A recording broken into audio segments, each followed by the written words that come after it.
नमस्कार मित्रों। Communication today और भारतीय विद्यापीठ के संयुक्त तत्वावधान में संचालित की जा रही वेबिनार श्रृंखला में आप सभी का हार्दिक स्वागत, अभिनंदन। आज हमारी इस वेबिनार में प्रोफेसर राकेश गोस्वामी, जिनका विस्तृत परिचय हम थोड़ी देर से देंगे जब उन्हें आमंत्रित करेंगे, एक महत्वपूर्ण विषय पर संवाद करने के लिए हमारे साथ हैं।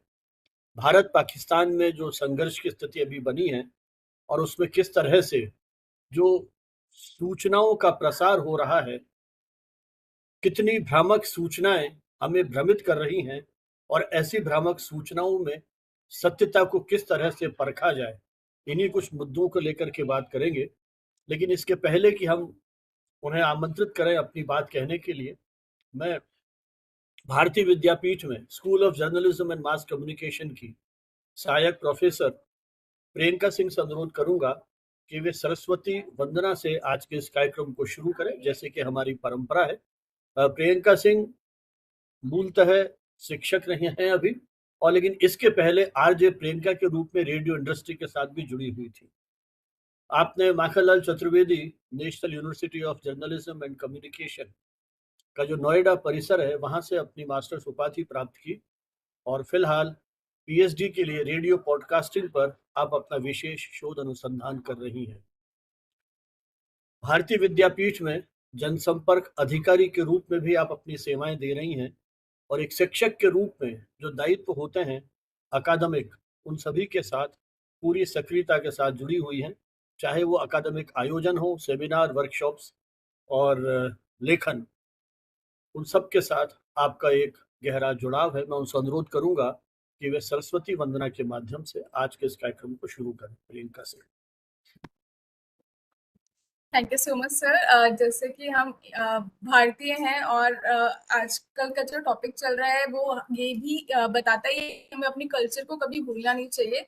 तो उसे ही याद करते हुए चलिए आज शुरू करते हैं हमारे इस वेबिनार को माँ सरस्वती माँ को याद करते हुए।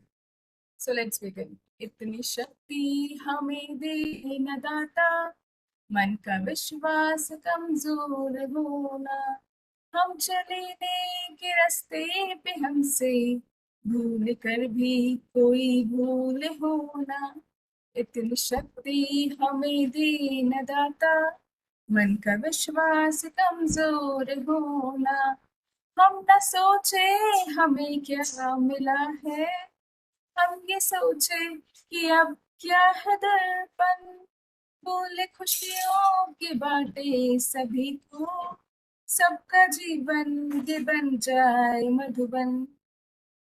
अपनी करुणा का जल तू बहा दे, कर दे पावन हर एक मन का कोना, हम चले के रास्ते पे हमसे भूल कर भी कोई भूल होना, हम चले के रास्ते पे हमसे भूल कर भी कोई भूल होना।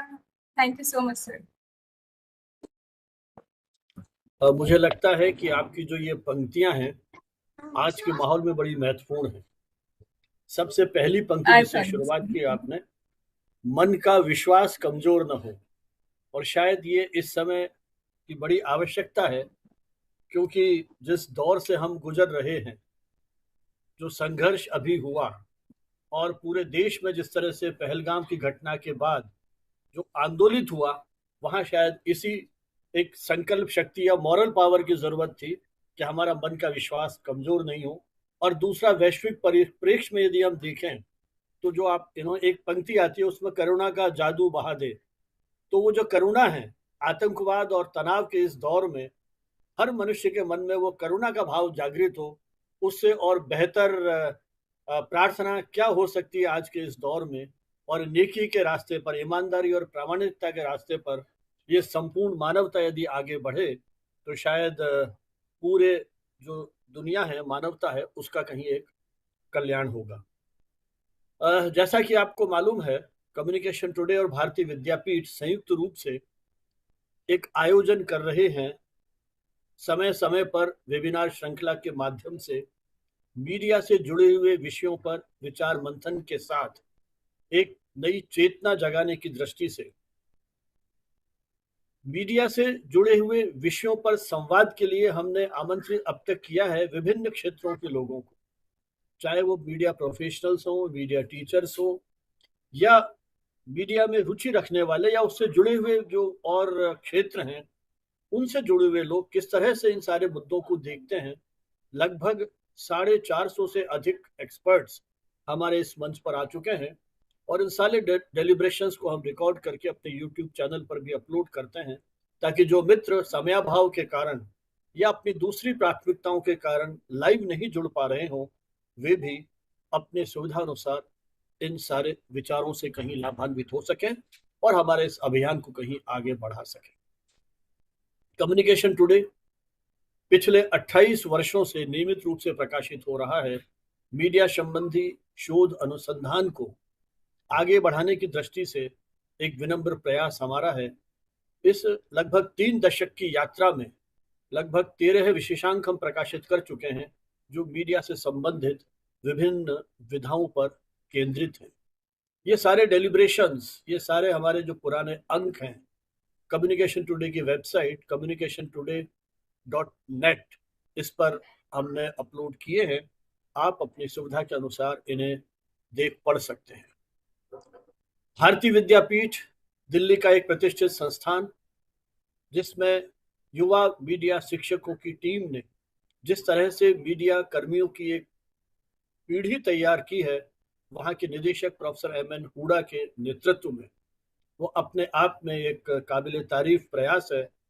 मुझे व्यक्तिगत रूप से मौका मिला 2-3 बार आपके वहाँ जाने का, और जिस तरह का आधारभूत ढांचा पिछले वर्षों में खड़ा किया है, चाहे वो प्रिंट की बात हो, चाहे इलेक्ट्रॉनिक मीडिया की बात हो, उन सभी अनुशासनों में जिस तरह का प्रयास किया जा रहा है और युवाओं की एक पूरी टीम जिस तत्परता के साथ, जिस सक्रियता के साथ, जिस समर्पण भावना के साथ इन चीजों को सीखने का प्रयास कर रही है, संयोग से मुझे मौका मिला और मैं प्रत्यक्ष दृष्टा हूं। उसी श्रृंखला में जब प्रोफेसर हुडा ने यह प्रस्ताव रखा कि ये जो हमारा अभियान है, वैचारिक अभियान है, इसको हम साथ चलाएंगे, तो मुझे लगता है ये सोने में सुहागा की बात थी एक तरह से। अब तक ये एकाकी प्रयास था, और जब 2 संस्थाएं मिलकर के इसको आगे बढ़ाएंगी, तो निश्चय ही जिन उद्देश्यों को लेकर के लगभग 4 वर्ष पूर्व, 4.5 वर्ष पूर्व यह अभियान चलाया गया था, ये किसी न किसी सार्थक मोड़ पर आने वाले समय में पहुंचेगा। इसके पहले कि मैं प्रोफेसर गोस्वामी को यहाँ आमंत्रित करूं अपनी बात कहने के लिए, मैं प्रोफेसर हुडा, एमएन हुडा साहब को आमंत्रित करूंगा आप सभी के स्वागत के लिए कुछ बात करने के लिए। प्रोफेसर हुडा जो अपनी एक डायनेमिक लीडरशिप के माध्यम से इस इंस्टीट्यूट को जिस तरह से आपने एक शेप दी है पिछले वर्षों में, फाउंडर डायरेक्टर के रूप में आपने मीडिया एजुकेशन के क्षेत्र में एक तरह से जो कहते हैं इनोवेटिव, नवोन्मेषी और नवाचार जिस तरह से किए हैं। अलीगढ़ मुस्लिम यूनिवर्सिटी के आप एलुमनाई रहे हैं और मूलतः विज्ञान और कंप्यूटर्स के आप विद्यार्थी हैं, तकनीकी क्षेत्र के आप विद्यार्थी हैं, और एक लंबी पारी आपने प्रोफेशनल क्षेत्र में भी अपनी सफलतापूर्वक खेली है। लेकिन अब आप चूंकि टीचिंग के साथ जुड़े हैं और एक तकनीक के विद्यार्थी होने के बावजूद एक संवेदनशील हृदय के भी आप एक प्रशासक हैं, और शेर व शायरी के माध्यम से, क्योंकि आज़ादी से पहले हमने वो दौर भी देखा है जब एक पत्रकार साहित्यकार भी था, तो जब पत्रकार में साहित्यकार की संवेदना जागृत हो जाएगी, तो आप सोच सकते हैं कि उसकी कलम किस प्रकार एक संवेदना के साथ अपनी बात को कहेगी, उसका कितना असर समाज पे होता था। आज़ादी का पूरा आंदोलन इस बात का साक्षी है, और यही सब कुछ मैंने अनेक वक्तव्यों में प्रोफेसर हुडा के देखा है कि किस प्रकार वो उन चंद पंक्तियों के माध्यम से गहरी से गहरी बात को कितनी सहजता के साथ संप्रेषित कर देते हैं। आप एक international journal of information technology, एक बहुत ही प्रतिष्ठित जर्नल स्प्रिंगर से प्रकाशित हो रहा है और स्कूपस में भी इंडेक्स्ड है, उसके माध्यम से आपने अंतर्राष्ट्रीय स्तर के शोध अनुसंधान को एक बहुत बड़ा मंच दिया है, उसके भी आप प्रधान संपादक के रूप में काम कर रहे हैं। मैं उनसे अनुरोध करूंगा कि आज के इस आयोजन में professor M N Huda. Thank you so much, Vanavat sir, for such a detailed background of our our collaboration.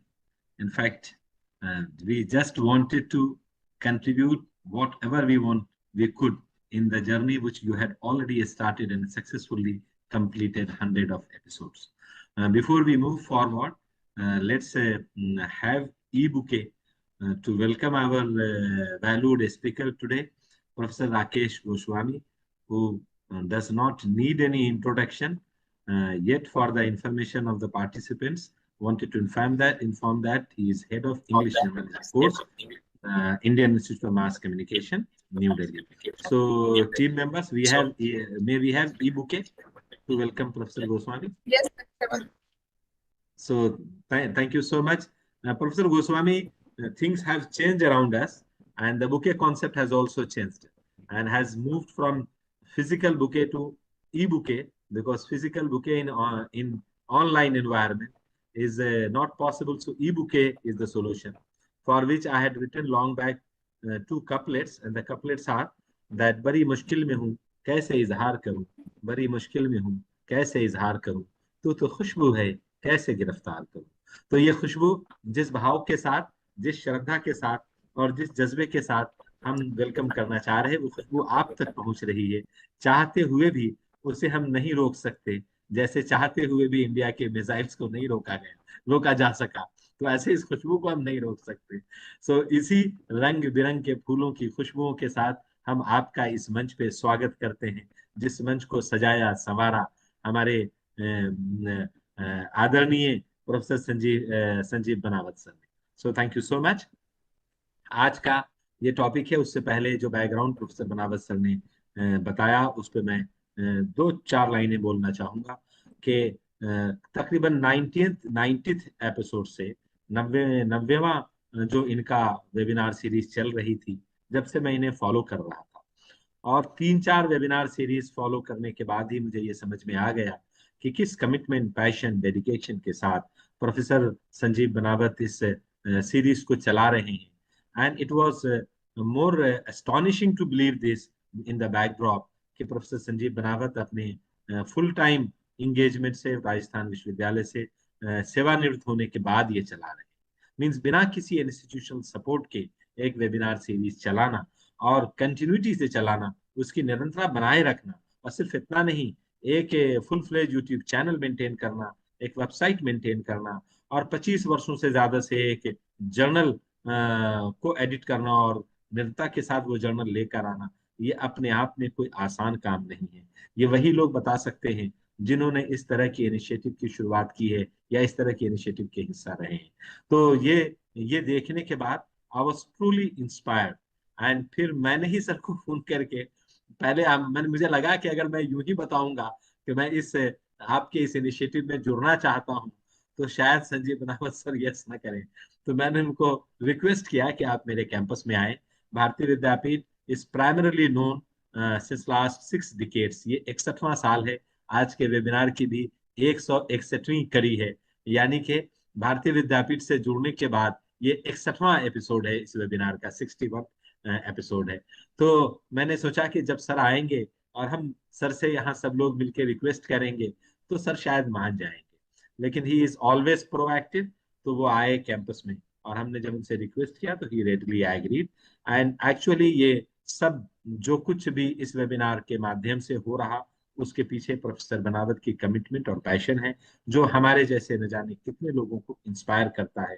और उनके लिए मैंने मेरी 2 पंक्तियां समर्पित कर रखी हैं कि यही है जुनून मेरा, यही है शौक मेरा, चिराग वहां जला दें जहां है अंधेरा। तो ये इस कोशिश में लगे रहते हैं कि अब कौन सा नया टॉपिक हमें लेना है, क्योंकि 161 वेबिनार, और आप समझें कि आज के इस वेबिनार पे चूंकि इन्होंने डिसाइड किया कि आज का टॉपिक इतना इंपॉर्टेंट है कि हम प्रोफेसर राकेश गोस्वामी को पूरा टाइम दें, इस वजह से उन्होंने एक स्पीकर बुलाया, नहीं तो आमतौर पे 3 स्पीकर, यानी तकरीबन 450 से ज्यादा स्पीकर की टॉक यूट्यूब चैनल पे मौजूद है। एंड दैट टू, अगर आप इमेजिन करें तो कोविड के बैकड्रॉप में शुरू की हुई सीरीज, तो अपने आप में ये अद्भुत है, अपने आप में ये निरंतरता और ये कंटिन्यूटी और ये सस्टेनेबिलिटी बहुत ही सराहनीय है। क्योंकि मैंने भी कोविड के बैकड्रॉप में भारतीय विद्यापीठ और IEEE के प्लेटफॉर्म से एक ऐसे ही टेक्निकल वेबिनार सीरीज की शुरुआत की थी मई 2020 में, जो कंटिन्यूटी के साथ पिछले 5 सालों से चल रही है और 171 एपिसोड उस वेबिनार के हमने किए हैं। तो मुझे पता है कि इसकी सस्टेनेबिलिटी मेंटेन करने के लिए, इसकी निरंतरता मेंटेन करने के लिए, इसकी कंटिन्यूटी मेंटेन करने के लिए कितनी मेहनत और कितना पैशन चाहिए होता है। और सिर्फ उनके साथ, और सिर्फ वो इंडिविजुअल नहीं, बल्कि उसके साथ एक इंस्टीट्यूशन का सपोर्ट और उसके साथ टीम मेंबर्स का। आप देखें, मेरे साथ प्रियंका जुड़ी है, प्रीति जुड़ी है, जो मेरी टीम मेंबर्स हैं, और मेंबर्स जुड़े होते हैं। अब वो अपने बहुत सारे शाम के कमिटमेंट को छोड़कर इस वेबिनार के लिए मौजूद होते हैं, ताकि जो audience from all over country and abroad जो हमारे साथ जुड़ते हैं, उनकी उम्मीदों पे हम खड़े उतर सके। हैविंग सेड दिस, मैं तो सिर्फ इतना कहूंगा कि ये जो आज आज का टॉपिक चूज किया गया है, फेक न्यूज पे बेस्ड है। और पिछले 2 हफ्ते में जो इंडो पाक टेंशन, रादर बड़ी वॉर तो मैं नहीं कह सकता उसको, लेकिन इंडो पाक जो एक टेंशन बिल्टअप हुआ, और उसमें थोड़े थोड़े झलकियां दिखी हमें। उस झलकियों के बीच में मीडिया हाउस की जिम्मेदारियां क्या थी, और मीडिया हाउस ने किस तरीके से अपनी जिम्मेदारी को निभाया, और इसमें कहाँ क्या अच्छी बात रही और क्या चूक हो गई हमसे, और किस तरीके से हम उसे ठीक कर सकते हैं। So combating fake news, Indo Pak war and the battle for the truth has been a great concern. So much so कि डिजिटल एज को जहां हम एक तरफ अप्रिशिएट करते हैं, क्योंकि इंफॉर्मेशन का dissemination at within no time all over world होता है, और इमीडिएटली पता चलता है। पहले तो लोग रेडियो का इंतजार किया करते थे, अगले दिन सुबह के अखबार का इंतजार किया करते थे, लेकिन अब आप देखें कि जरा सी कोई हरकत होती है और किसी तो मीडियम से आपके पास वो हरकत की खबर हो जाती है। तो आप इमेजिन करें ऐसी सिचुएशन में जहां information is available at finger tips, जिस तरीके से मीडिया ने न्यूज रिपोर्टिंग की, सो मच सो वॉर का टाइम है। एक साइकोलॉजिकल वॉर तो लड़नी होती है ये, और साइकोलॉजिकल वॉर इसलिए लड़नी होती है कि सिर्फ फौज सीमाओं पे नहीं लड़ती, बल्कि पूरा देश उस फौज के साथ खड़ा होता है और उनका हौसला बढ़ाता है। सिर्फ उनका हौसला नहीं, अपने देशवासियों का भी हौसला बढ़ाता है, ताकि लोग कोई निगेटिव कॉन्सेप्शन में ना रहें, लोग किसी दूसरे प्रोपेगेंडा के शिकार न रहें। लेकिन इसका मतलब ये भी नहीं है कि हम खुद इतना बड़ा प्रोपेगेंडा करने लगे जो शायद लोगों के यकीन से बाहर हो जाए। और फिर ऐसा, मैं हमेशा कहता हूं कि एक जमाना था, आप आज से 30-40 साल पहले जाएं तो एक जमाना था जब पब्लिक प्रोपेगेंडा किया करती थी, रोमर फैलाया करती थी, फेक न्यूज, मिस इन्फॉर्मेशन, जिसे आज हम या डिस इन्फॉर्मेशन कहते हैं या डीप फेक कहते हैं, वो पब्लिक महल्ले महल्ले, गांव गांव, चौक चौक, चौराहे चौराहे फैलाया करती थी। और कोई तो न्यूज संस्थान या क्रेडिबल अखबार सामने आता था, या रेडियो पे न्यूज सामने आती थी, और वो इसे क्लैरिफाई करती थी, नहीं ये गलत खबर है, पब्लिक इससे आक्रोशित ना हो, पब्लिक इसको सही न समझे, सच्ची खबर ये है, वो नहीं जो लोगों ने आपस में एक दूसरे के बीच फैला रखी है। आज बिल्कुल रिवर्स हो गया है। आज रिवर्स ऐसा हो गया है कि media houses in the race of being first, in the race of being first, सबसे पहले एक्सक्लूसिव होने के चक्कर में कि मैं सबसे पहले खबर फैलाऊं, वो फेक न्यूज और social media including in that, कि वो fake news, misinformation, disinformation फैलाते हैं, और फिर पब्लिक सामने आके कहती है नहीं, ये सही नहीं है। तो इस बैकड्रॉप में मैं सिर्फ ये कहना चाहता हूँ कि ये जो आज का टॉपिक है वो बहुत ही एप्ट है। हम सबके समझने की जरूरत है कि हम किस हद तक अपने को ओरिएंट रखें, और कैसे हम second, third, secondary, tertiary sources का इस्तेमाल करके, सोर्सेस को यूज करके उस खबर की ऑथेंटिसिटी को समझने की कोशिश करें। और अगर ये नहीं करेंगे तो हमारे लिए बहुत मुश्किल होगा ये समझना कि सच क्या है और क्या सच नहीं है। मैं झूठ नहीं कह रहा, लेकिन सच क्या है और सच क्या सच नहीं है, ये बहुत ही इंपॉर्टेंट है। और सर्टेनली इंफॉर्मेशन टेक्नोलॉजी का जमाना है, सर्टेनली डिजिटल एज है, जहां सब कुछ फिंगर टिप्स पे अवेलेबल है। तो जिस तरीके से एक करेक्ट, अनबायस्ड एंड ट्रू खबरें अवेलेबल है, उसी तरीके से misinformation, disinformation, fake, deep fake, everything is available to all of us. और मैं हमेशा ये कहता हूं कि जो हमारे आसपास इकोसिस्टम है, वो टेक्नोलॉजी की मदद से बहुत ही फास्ट पेस पे बदलता जा रहा है, और बदलता इस हद तक जा रहा है कि हमें मजबूर कर रहा बदलने के लिए। और मैं टेक्नोलॉजी का विद्यार्थी होने की हैसियत से, कंप्यूटर साइंस का स्टूडेंट होने की हैसियत से हमेशा ये प्रमोट करता हूँ, हमेशा ये एडवोकेट करता हूँ कि हमें और आप सबको बदलना चाहिए इस बदलते परिवेश के अंदर, जिसके लिए मैं कहता हूँ कि इंसान घर बदलता है लिबास बदलता है, रिश्ते बदलता है, दोस्त बदलता है, फिर भी परेशान क्यों रहता है? क्योंकि हमें अपने आप को नहीं बदलते। And that is why Ghalib की दो पंक्तियों को मैंने यहाँ कनेक्ट किया है कि उम्र भर गालिब यही भूल करता रहा, धूल चेहरे पे थी और मैं आईना साफ करता रहा। तो ये जो fake information, misinformation, disinformation की बात है, या किस पे भरोसा करना है और किस पे नहीं करना है, और बैकड्रॉप क्या है और कॉन्टेक्स्ट क्या है, उसके हिसाब से भी हमें जनरेट करना है। सो मच सो कि government had to come forward and say that कि सूत्रों पे आधारित खबरें न दीजिए। जो मंत्रालय की वेबसाइट पे खबरें हैं, उन खबरों को ही आप प्रमोट कीजिए, ताकि इंटरनेशनल मीडिया में हमारे मीडिया के बारे में कोई बहुत ज्यादा निगेटिव परसेप्शन इस वॉर के बैकड्रॉप में न जनरेट हो जाए। So with this background I once again welcome professor Rakesh Goswami. इससे बेहतर जो मीडिया हाउस में काम कर चुके हैं, मीडिया संस्था में, देश की सबसे प्रतिष्ठित मीडिया संस्थान में काम कर रहे हैं, इनसे बेहतर हमारे लिए और कौन स्पीकर हो सकता है, और दिल्ली के अंदर मौजूद है, जो आजकल ये मिस इन्फॉर्मेशन और disinformation and being fastest finger first के जैसे fastest in the lot, Delhi से ही सबसे ज्यादा मीडिया हाउस इसे प्रमोट कर रहा। इनसे बेहतर कौन हो सकते हैं जो हमें ये समझाएं कि जब वॉर का माहौल है तो उसमें देशभक्ति में सबको डूबा होना पड़ता है। पूरे देशवासियों को अपनी फौज के साथ सिर्फ खड़ा नहीं होना, बल्कि अपने देशवासियों को भी ये समझाना है कि हमारी फौज जब सीमाओं पे लड़ रही है तो हमें पॉजिटिविटी के साथ उसे सपोर्ट करना है। But at the same time कोई बैड नेम और कोई बहुत ज्यादा आलोचना हमारी न हो जाए, इसका भी ख्याल रखना है, जिसके लिए प्रोफेसर राजेश गोस्वामी हमारे साथ हैं। तो राकेश जी हमें ये समझाने की कोशिश करेंगे कि हमें किस तरीके से आगे मूव करना है। And thank you so much. And professor बनावत सर का मार्गदर्शन हमारी टीम को मिलता रहता है, जिसकी वजह से ये प्रोग्राम सीमलेसली आप तक पहुंचता है। मैं तमाम लोगों से जो प्रोग्राम अटेंड कर रहे हैं और जो नहीं अटेंड कर रहे हैं, उनके फ्रेंड्स जो हैं, उन सबसे ये आग्रह करूंगा कि बड़ी मेहनत के साथ यूट्यूब चैनल मेंटेन किया गया है। प्रोफेसर बनावत ने ऑलरेडी उसका जिक्र किया और सारी रिकॉर्डिंग अवेलेबल है। जो लोग अभी नहीं अटेंड कर पाए किसी मजबूरी से, आप उन तक ये इन्फॉर्मेशन शेयर कीजिए, ताकि जो पर्पस है हमारा नॉलेज डिसेमिनेशन का एंड ऑथेंटिकेटेड नॉलेज डिसेमिनेशन का, चूंकि नॉलेज और न्यूज डिसेमिनेशन एक बड़ा डोमेन हो गया, तो ऑथेंटिक नॉलेज डिसेमिनेशन का वो इसी इसी निरंतरता के साथ चलता रहे और मैक्सिमम लोग इसका बेनिफिट ले सकें। और अगर यहाँ लाइव वो नहीं अटेंड कर पाए तो कम से कम रिकॉर्डेड लेक्चर अटेंड करें, और आगे कंटिन्यूटी में ये प्रोग्राम होते रहते हैं, सभी प्रोग्राम अटेंड करते रहें। Thank you so much, wish you all the best, God bless you all. Over to you Banawat sir. बहुत बहुत आभार सर। आपने जिन मुद्दों को उठाया उन्हीं बातों को आगे बढ़ाते हुए, ये सही है कि जब भी दो देशों के बीच में टकराव होता है तो एक सूचना युद्ध की शुरुआत हो जाती है, जिसको आपने प्रोपेगेंडा कहा, ये भी शुरू होता है। और जैसा मुझे ध्यान आ रहा है, शायद हमारे यहाँ 59 में टीवी शुरू होता है और लगभग 12-13 वर्ष तक वो दिल्ली में ही केंद्रित रहा। 71 की वॉर को हमने देखा। उस समय महसूस हुआ कि किस तरह से सूचना की अपनी महत्ता होती है। तो फिर टेलीविजन दिल्ली से बाहर निकला और सीमांत क्षेत्रों के साथ साथ और देशों में भी आगे बढ़ता है, और यही स्थिति रेडियो के साथ भी रही। तो पहले जो प्रोपेगेंडा कहिए या सूचना युद्ध है, वो एक रणनीति के तहत होता था। मुझे लगता है उसके पीछे एक मनोवैज्ञानिक दबाव होता था कि शत्रु पक्ष के हौसले पस्त किए जाएं।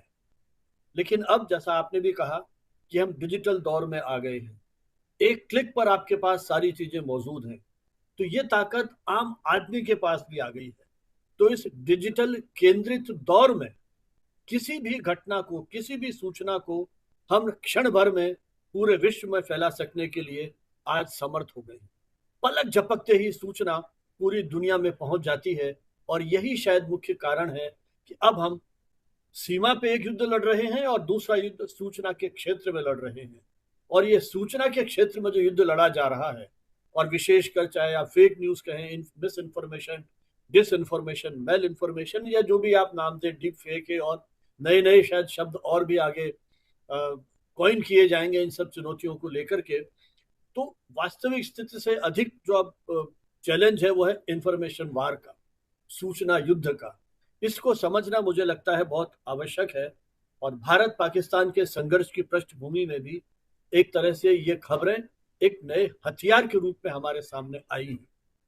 कभी लगता है कि एक पक्ष जीतता ही चला जा रहा है, दूसरा पक्ष पूरी तरह से बर्बाद होता चला जा रहा है, जबकि वस्तु स्थिति कहाँ है क्या है ये पता करना अपने आप में बहुत टेढ़ी खीर थी। और इसी के साथ साथ इन सूचनाओं के माध्यम से सांप्रदायिक तनाव को किस तरह से बढ़ावा दिया जाता है, किस तरह से सांप्रदायिक सद्भाव को नष्ट किया जाता है, पारस्परिक भाईचारे और जो सद्भाव का माहौल है उसे कैसे बिगड़ा जाता है, इस तरह की जो भ्रामक सूचनाएं हैं उसमें भी एक बहुत बड़ा कारण होता है।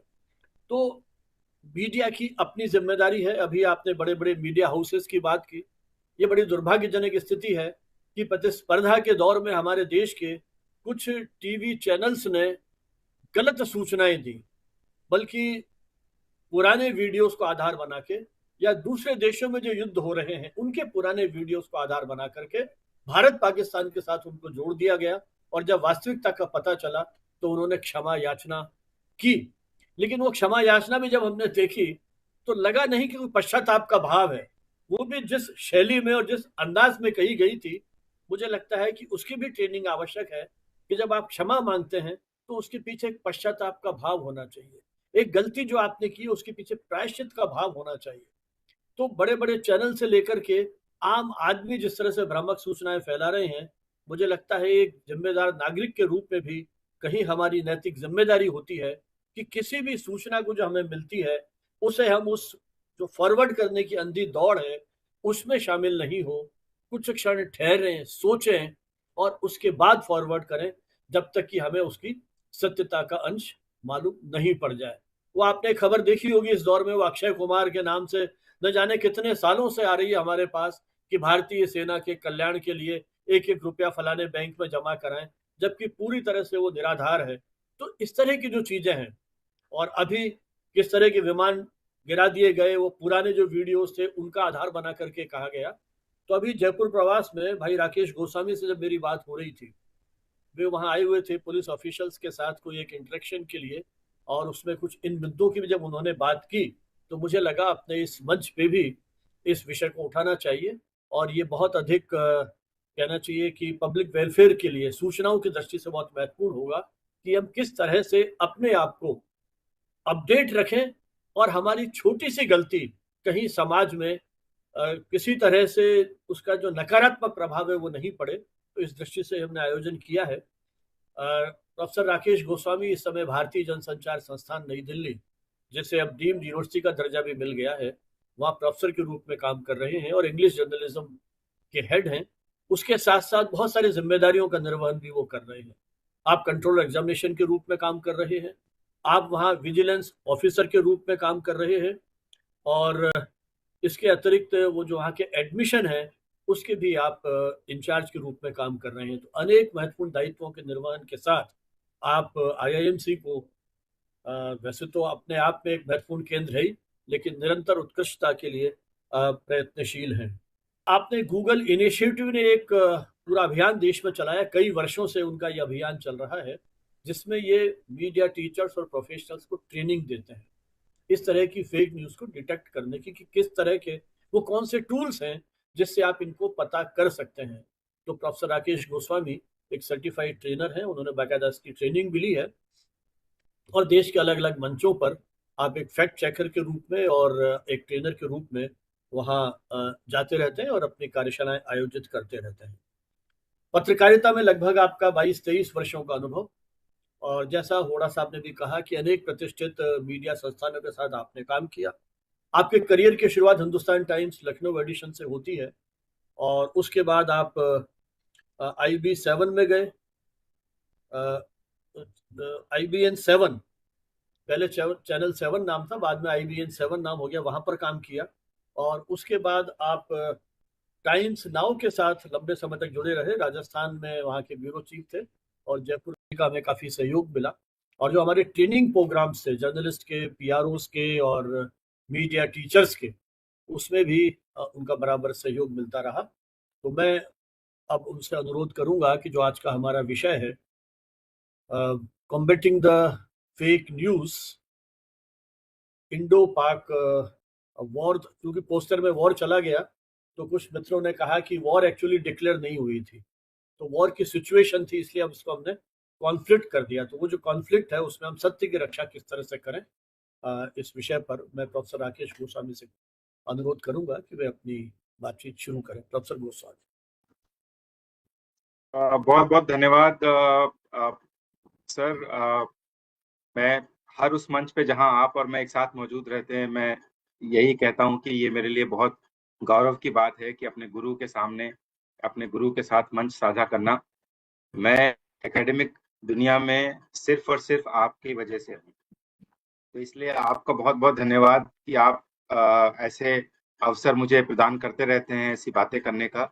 प्रोफेसर हुडा का बहुत धन्यवाद कि आपने इस प्लेटफॉर्म पे मुझे बुलाया, और मुझे भी आपके संस्थान में आने का अवसर मिला है बानावत सर के साथ ही।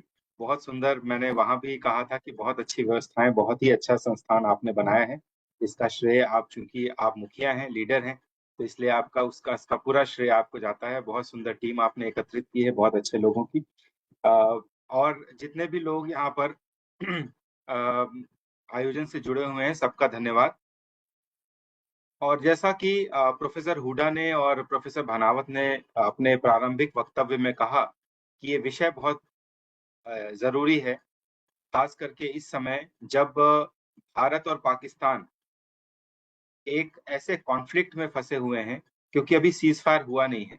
सीज फायर अनाउंस हो गया था, उसके बाद प्रधानमंत्री जी आए और उन्होंने कहा कि ये ऑपरेशन सिंदूर को विराम दिया गया है, रोका नहीं गया है। तो ऑफिशियली सीज फायर है नहीं, वो एक अलग कहानी है कि कैसे सीज फायर अनाउंस हुआ और फिर कैसे बैक ट्रैक करना पड़ा, तो हम लोग उस पर नहीं जाएंगे।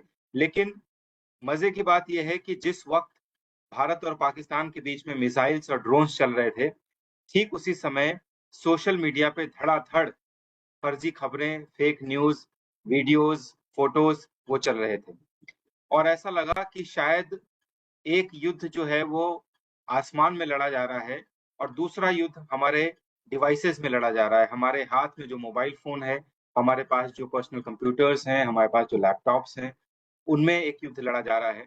और एक बहुत पुरानी कहावत है कि जब भी युद्ध होता है तो सबसे पहले हत्या सत्य की होती है, क्योंकि जो भी दो पक्ष युद्ध में जाते हैं वो अपना अपना सत्य बताना चाहते हैं, अपने अपने सत्य को प्रोपोगेट करना चाहते हैं, और मजे की बात यह है कि दोनों पक्ष सत्य के अलावा सब कुछ बता रहे होते हैं।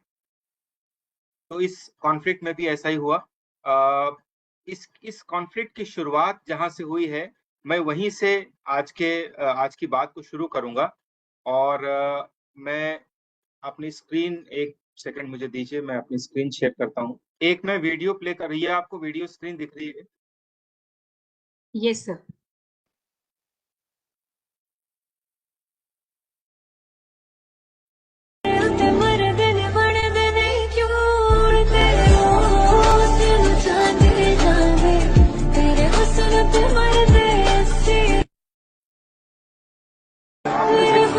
आप में से कितने लोग हैं जिन्होंने इस वीडियो को पहलगाम के बाद देखा था?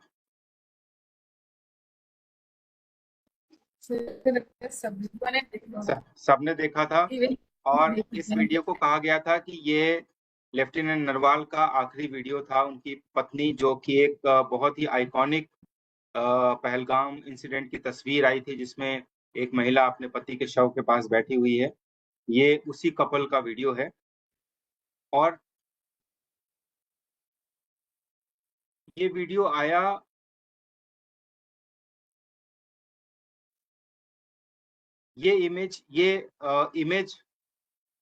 These images of Hindu massacre will haunt the nation for generations. ये एक तत्व ज्ञान नामक इंस्टाग्राम यूजर ने इसको पोस्ट किया। ये फोटो भी मुझे लगता है कि काफी लोगों ने देखी होगी, सबने नहीं देखी होगी क्योंकि ये उतनी कॉमन नहीं हुई, लेकिन काफी लोगों ने देखी होगी।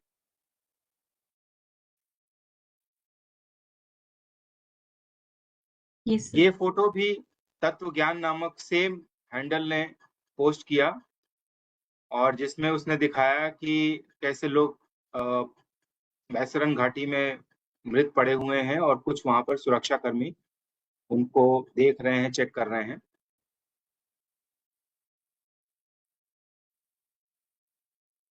और ये फोटो जो हमेशा हमें हॉन्ट करेगा, पहलगाम की जब भी बात होगी तो इसी फोटो की चर्चा होगी।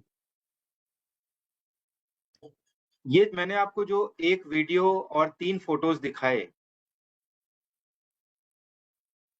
ये चारों चीजें असली नहीं है। कुछ इसमें फेक है, कुछ असली है।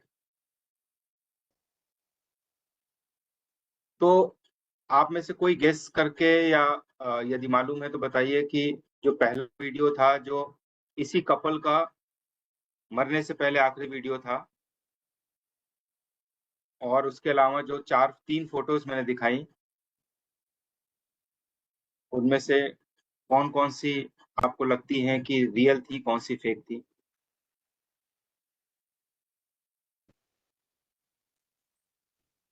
कोई भी जना ऑडियो ऑन करके बोले।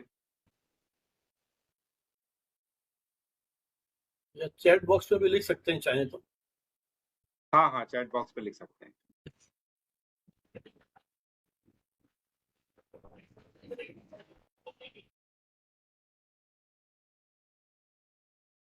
चलिए, सर ये फर्स्ट फोटो जो हाँ थी, जी, लास्ट भी फेक थी।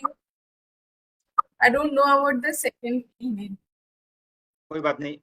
ये रील के बारे में आई थिंक किसी ने लिखा है, एक बार आप में, क्योंकि मेरी स्क्रीन छोटी है, तो आप में से कोई बता दीजिए इस रील के बारे में क्या लिखा है, किसी ने कोई कमेंट किया है?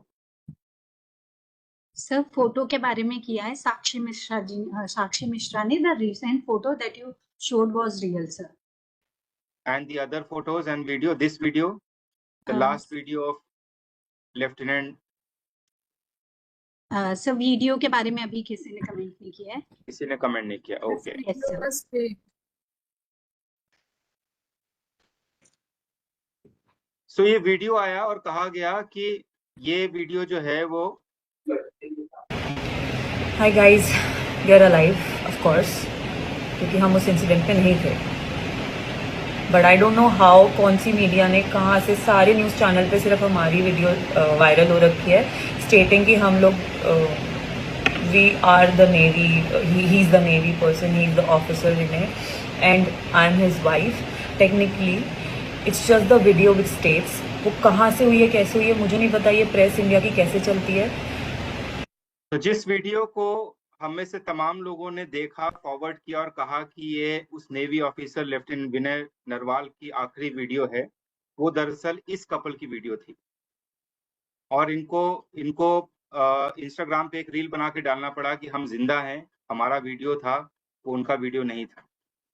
और सैकड़ों लोगों ने भारत में इस वीडियो को एक दूसरे को भेजा कि देखो, क्योंकि इसमें तमाम इमोशंस थे कि भाई जिस व्यक्ति की मौत हो गई है, एक तरफ ऐसा फोटो है जहां पर वो महिला बैठी हुई अपने पति के शव के पास, और उसका आखिरी वीडियो, उसके पहले का एक वहां पे हनीमून मनाने गए हैं उसका वीडियो।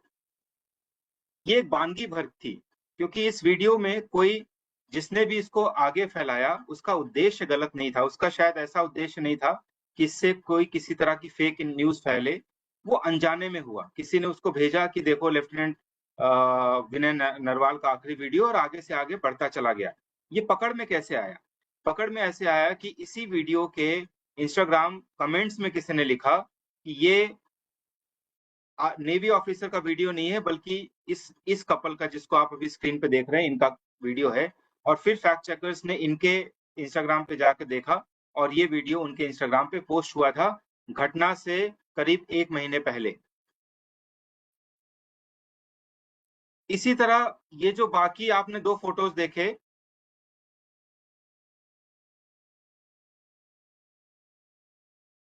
ये वाला जो फोटो है ये भी फेक है, और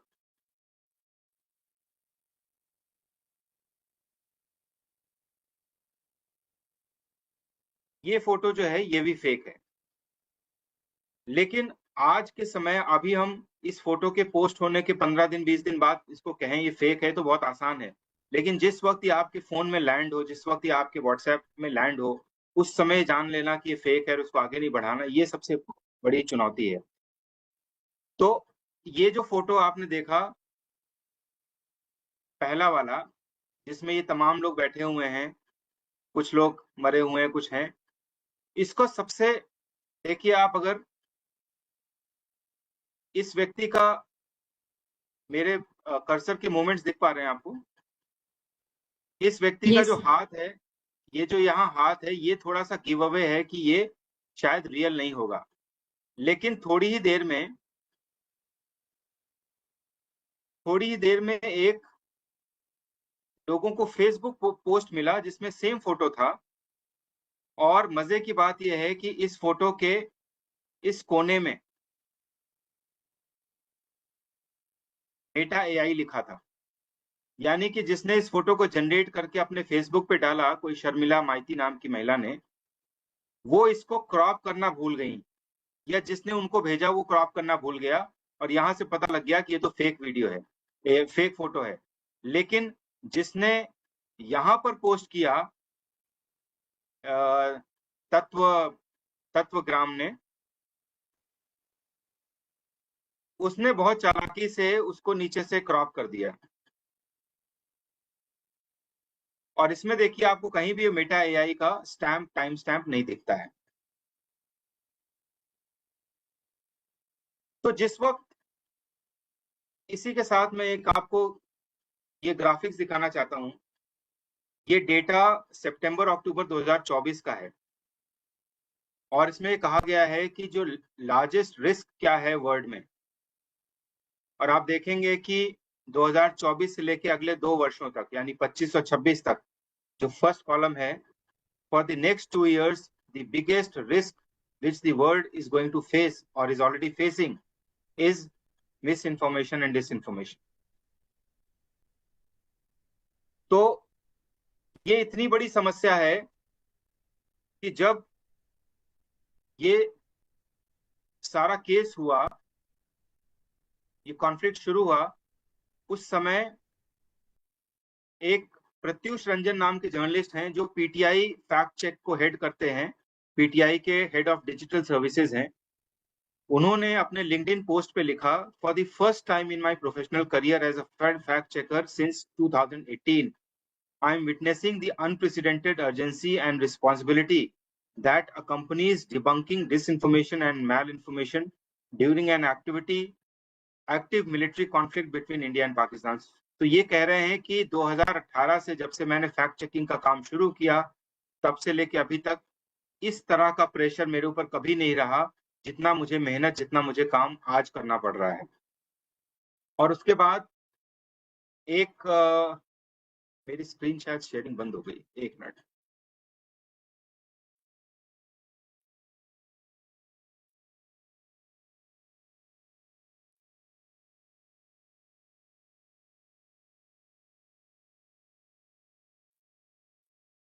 ये पीटीआई फैक्ट चेक की स्क्रीन दिख रही है आपको?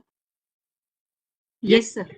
अप्रैल 29 की पोस्ट है ptinews.com पे, यानी पहलगाम इवेंट के 7 दिन बाद की, और 7 दिन के अंदर उनको 10 बहुत बड़े मिसलीडिंग पोस्ट को डिबंक करना पड़ा।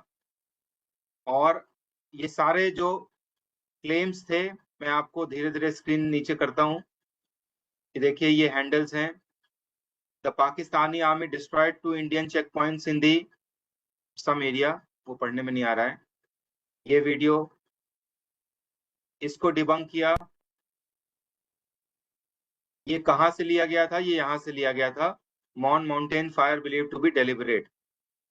यानी जिसको आपने बताया कि इंडियन चेक पॉइंट्स हैं, वो दरअसल ये the northern Ireland fire and rescue service का कोई पोस्ट था, और आयरलैंड का की फोटो थी। इसी तरह कोई साउथ एशियन पर्सपेक्टिव नामक हैंडल ने, और आप देखिए कि ये वेरीफाइड हैंडल है, यहाँ बैज लगा हुआ है गोल्डन। इन्होंने कहा कि देखिए कैसे Indian army, a video has surfaced showing a journalist confronting Indian Army officer over their reported refusal to fight Pakistan. The journalist asks, what is the army afraid of? और ये चूंकि एक वीडियो था, तो इसको मैं अभी आगे आपको बताऊंगा कि कैसे फोटो और वीडियोस को फैक्ट चेक किया जाता है। ये वीडियो था, तो इसके वीडियो के की फ्रेम्स निकाले गए, यानी वीडियो जो अलग अलग पिक्चर्स के फ्रेम्स थे उनको निकाला गया, और उनसे ये देखा गया, उसको फैक्ट चेक किया गया, और पाया गया कि दरअसल ये वीडियो कहीं और का था और उसको ये वीडियो 2025 में इस तरह से दिखाया गया कि army is afraid of fighting Pakistan and the army officers are running away from questions of journalist, जबकि उसका कोई पर्सपेक्टिव, दूसरे पर्सपेक्टिव में वीडियो था। इसी तरह ये आया कि ये Indian army will show no mercy to terrorist republic of Pakistan, और ये पाकिस्तान की तमाम पोस्ट डिस्ट्रॉय करने का एक पोस्ट किया गया। This again prove to be fake, और ये दरअसल 2 साल पुराना मई 2023 का एक फोटो था, जिसको वीडियो था, जिसको यहाँ पर ये करते हुए कि इंडियन आर्मी ने कैसे पाकिस्तान के पोस्ट डिस्ट्रॉय किए हैं, उसके फोटोज रन किए गए। तो ये कुछ एग्जांपल्स हैं, आपको ये अलग अलग एग्जांपल्स हैं। बेसिकली मैंने सिर्फ एक फैक्ट चेकर की वेबसाइट को उठाया और ये देखा कि पहलगाम 22 अप्रैल को जो घटना हुई उसके एक हफ्ते के अंदर कितने फैक्ट चेक करने पड़े और कितने फेक वीडियोस और फोटोज सर्कुलेट हुए।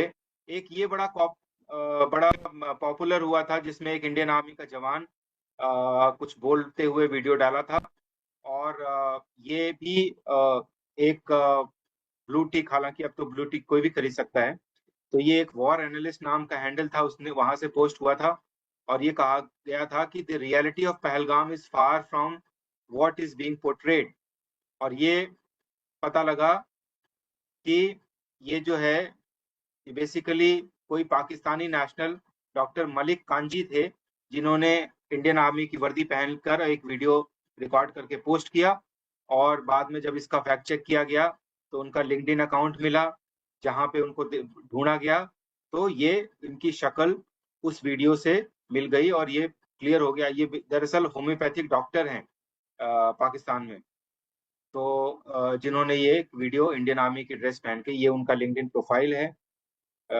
ये डॉक्टर साहब ने भी थोड़ा फेक न्यूज फैलाने की कोशिश की। फिर ये आया कि just in China is preparing to block all its river flow to India in response of breaking दी। जब हमने इंडस वाटर ट्रीटी को अबेंस में रखा तो एक ये वीडियो सर्कुलेट हुआ कि चाइना भी अपने जो वहां से रिवर वाटर इंडिया में आता है उसको ब्लॉक करने जा रहा है, और जब इसको ढूंढा गया तो ये भी फेक निकला। ये देखिए, एक मेजर जनरल जीडी बख्शी बहुत कॉमन टीवी गेस्ट हैं, अक्सर टीवी चैनल्स पे दिख जाते हैं, उनके नाम से एक फेक जनरल बख्शी अंडरस्कोर नाम से एक हैंडल बनाया गया और उससे पोस्ट किया गया, there was intense shelling by Pakistan on the LOC late last night and the Indian army retaliated strongly. Unfortunately, 4 Indian soldiers were killed. Pakistan will have to pay the price for this. So this obviously originated from Pakistan. 4 soldiers की photo लगाई और कहा कि ये cease fire violation में मार दिया है पाकिस्तानी फोर्सेस ने, जबकि ये भी फेक था। और ये फोटोज कहाँ से उठाई थी उन्होंने? ये फोटोज यहाँ से उठाई थी। एक 2020 का आर्टिकल था टाइम्स ऑफ इंडिया का, जहां पर he was a daredevil, ये खबर थी। यहाँ पर जो 4-5 फोटोज लगी थी, यहाँ से 4 फोटो उठा के यहाँ पे पोस्ट की गई और ये कहा गया कि ये 4 लोग सीज फायर वायलेशन में मारे गए हैं।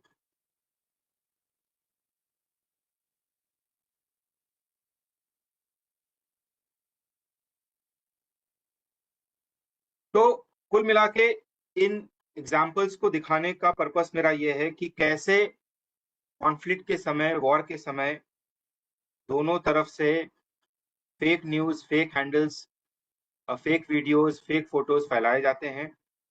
और ये कोई नई बात नहीं है। ऐतिहासिक रूप में भी देखें तो जब सेकेंड वर्ल्ड वॉर हुआ था उस समय भी जो हिटलर की नाजी गवर्नमेंट थी उसने फिल्मों और रेडियो के माध्यम से इसी तरह से दुष्प्रचार करने की कोशिश की थी। और नकली टैंकों की फोटो, नकली टैंक्स को डिस्ट्रॉय करने के फोटो, इस तरह की तमाम चीजें डाली गई थी। तो जब भी कभी दो देशों के बीच में कॉन्फ्लिक्ट होता है, अभी रशिया यूक्रेन के समय एक वीडियो सर्कुलेट हुआ था जिसमें यूक्रेन के प्रेसिडेंट जेलेंस्की आत्मसमर्पण करते हुए दिखाए गए थे कि देखिए यूक्रेन ने घुटने टेक दिए हैं और जेलेंस्की ने आत्मसमर्पण कर दिया। बाद में उसका फैक्ट चेक हुआ तो वो फेक वीडियो पाया गया। और लेकिन जब तक उस वीडियो को फेसबुक पे, इंस्टाग्राम पे और एक्स पे लाखों लोग देख चुके थे, तो जब तक किसी भी चीज का फैक्ट वेरिफिकेशन होता है, फैक्ट चेक होता है, तब तक वो चीज इतने ज्यादा लोग देख चुके होते हैं कि जो उसका पर्पस होता है एक दुष्प्रचार करने का, वो काफी हद तक उसको फैलाने वाले लोग सफल हो चुके होते हैं।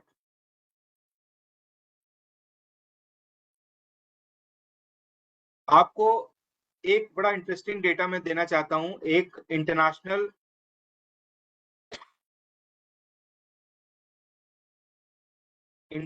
Fact check IFCN international fact check network है, और विश्व में जितने भी लोग फैक्ट चेकिंग करते हैं वो IFCN के सिग्नेटरी हैं, और IFCN का जो एक कोड ऑफ एथिक्स है उसको फॉलो करते हैं, कोड ऑफ प्रिंसिपल्स फॉलो करते हैं। तो मजे की बात यह है कि इस वक्त पूरे विश्व में 157 फैक्ट चेकर्स हैं जो IFCN के सिग्नेटरी हैं, और सिर्फ भारत देश ऐसा है जहां पर 19 सिग्नेटरीज हैं। यानी पूरे विश्व में सबसे ज्यादा फैक्ट चेकिंग करने वाली संस्थाएं भारत देश में हैं। ये उसका कुछ फैक्ट चेकर्स के नाम हैं, उनका डेटा है कि जो अभी पूरा कॉन्फ्लिक्ट हुआ उस समय कैसे कितने किन फैक्ट चेकर्स के पास कितने काउंट के फैक्ट चेक किए गए। Factly, Boom Live, India Today, the Quint, DFRAC, News Meter, Vishvas News, ये तमाम, और बगल में काउंट्स हैं। तो ये हमारे लिए एक तरह से गर्व की बात भी है कि हमारे देश में सबसे ज्यादा फैक्ट चेकर्स हैं, लेकिन शर्म की बात भी है क्योंकि सबसे ज्यादा फेक न्यूज भी हमारे देश में फैलाई जाती है। तो ये मतलब एक चिंता का विषय भी है। अब मैं आपको एक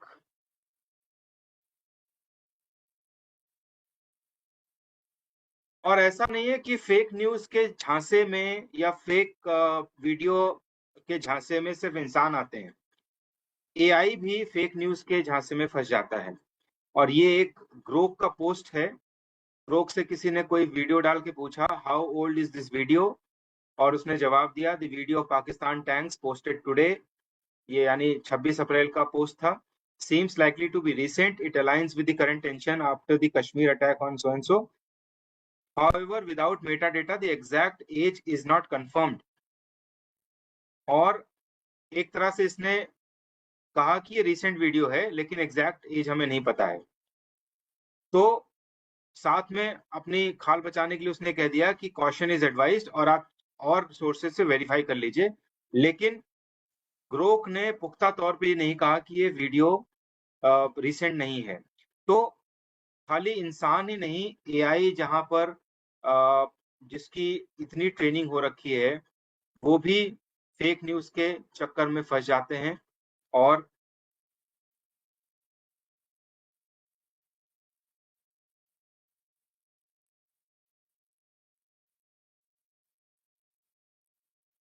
तो विषय ये है कि हम क्या करें और कैसे पहचानें। तो ये कुछ तरीके हैं। जब भी आपके फोन में या आपके ईमेल पे कोई फोटो आता है या कोई किसी भी वीडियो डालता है और कहता है देखिए फलाना है, तो सबसे पहले आपको क्या करना है कि जो भी क्लेम किया जा रहा है उसका सिंपल टेक्स्ट गूगल सर्च करिए। चांसेस हैं कि उससे ही आपको पता लग जाएगा कि ये वीडियो असली है या फेक है।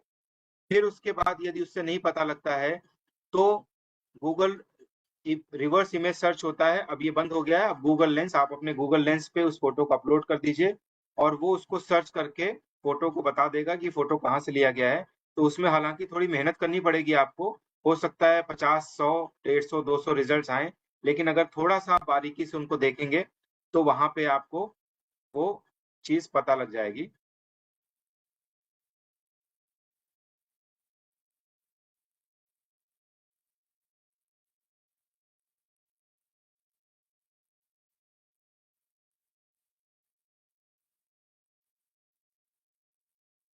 देखिए ये एक फोटो ट्वीट हुआ था, तारक फतेह ने ट्वीट किया था, blocking traffic on highway in India to perform Friday prayers, this does not seem to me as a prayer. एक फोटो डाला उन्होंने और लिखा कि कैसे कुछ एक समुदाय के लोग रोड पर प्रेयर कर रहे हैं और ये उनको ठीक नहीं लग रहा है।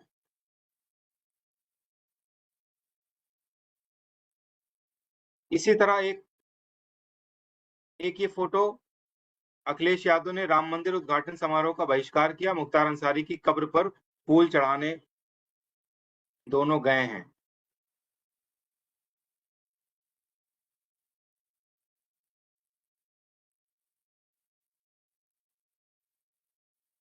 ये मेरी स्क्रीन को भी बार बार इधर उधर करना पड़ रहा है।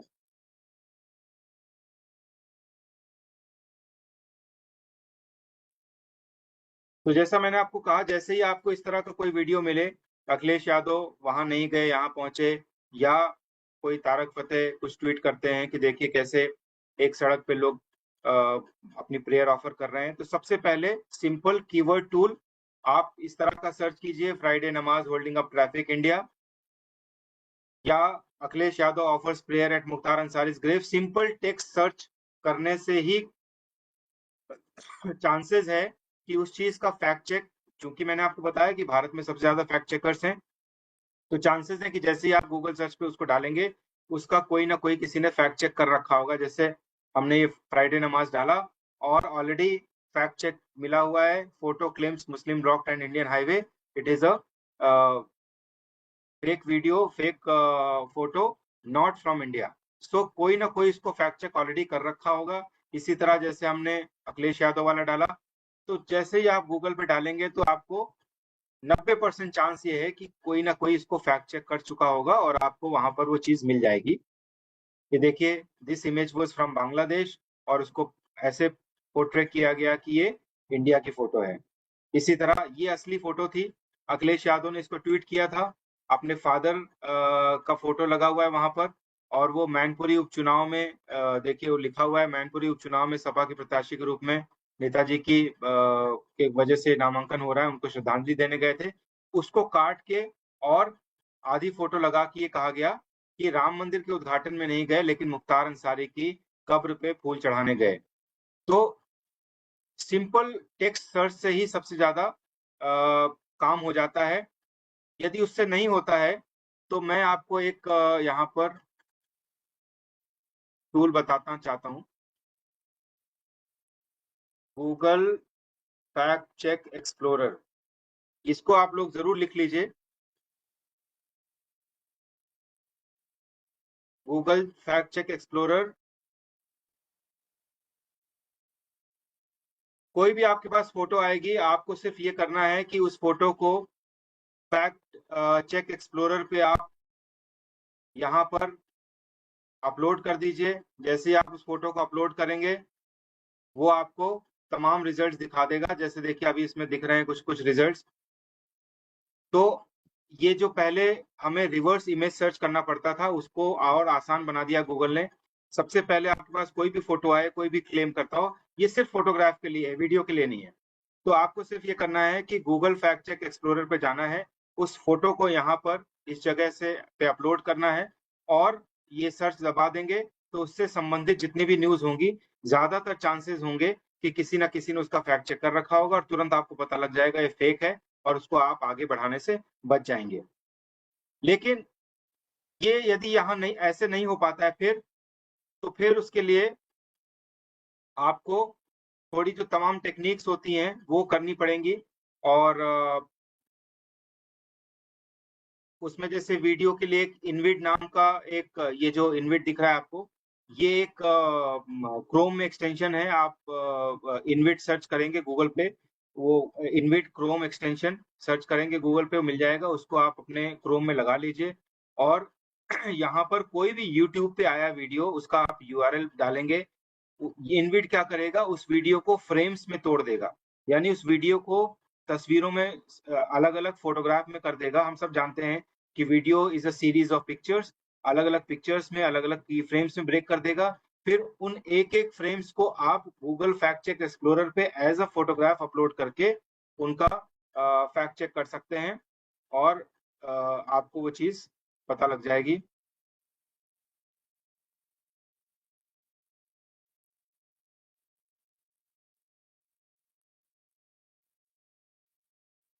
देखिए जो मैंने आपको बताया फैक्ट चेक एक्सप्लोरर, क्या कोई कुछ कह रहा है? सर कुछ कह रहे हैं क्या आप? No, sir. Actually, someone's mic was unmuted. अच्छा अच्छा, सो ये मैंने जो आपको बताया फैक्ट चेक एक्सप्लोरर, सबसे आसान तरीका, सबको अपने फोन में और अपने कंप्यूटर में इसको जरूर रखना चाहिए। कोई भी फोटो आपके पास आए, किसी ने कहा देखो ये वहाँ ये हुआ है, तुरंत आप उस फोटो को सेव कीजिए व्हाट्सएप से या मेल पे है तो डाउनलोड कीजिए। फैक्ट चेक एक्सप्लोरर पे जाइए, यहाँ पर ये इसका इंटरफेस ऐसा दिखता है, ये यहाँ बना हुआ है, यहाँ पे आप उस फोटो को अपलोड करेंगे, सर्च करेंगे और 90 या मैं कहता हूँ कि 95% चांसेस हैं कि उसका किसी न किसी ने फैक्ट चेक कर रखा होगा। आपको हाथों हाथ पता लग जाएगा कि ये फोटो फेक है या असली है, और फेक है तो कहाँ से, क्या एआई से बनाई गई है या है तो असली लेकिन पुरानी घटना की है, जिस घटना को क्लेम किया जा रहा है उसकी नहीं है। इस तरह की सारी जानकारी आपको वहां पर मिल जाएगी। और फोन में आपके गूगल लेंस भी आप डाउनलोड, जो भी एंड्रॉयड फोन यूज करते हैं वो लोग गूगल लेंस अपने फोन में जरूर डाउनलोड करके रखें। गूगल लेंस से भी ये काम हो जाता है। आप वहां पे फोटो का, मैं गूगल लेंस का भी इंटरफेस आपको दिखाता हूँ।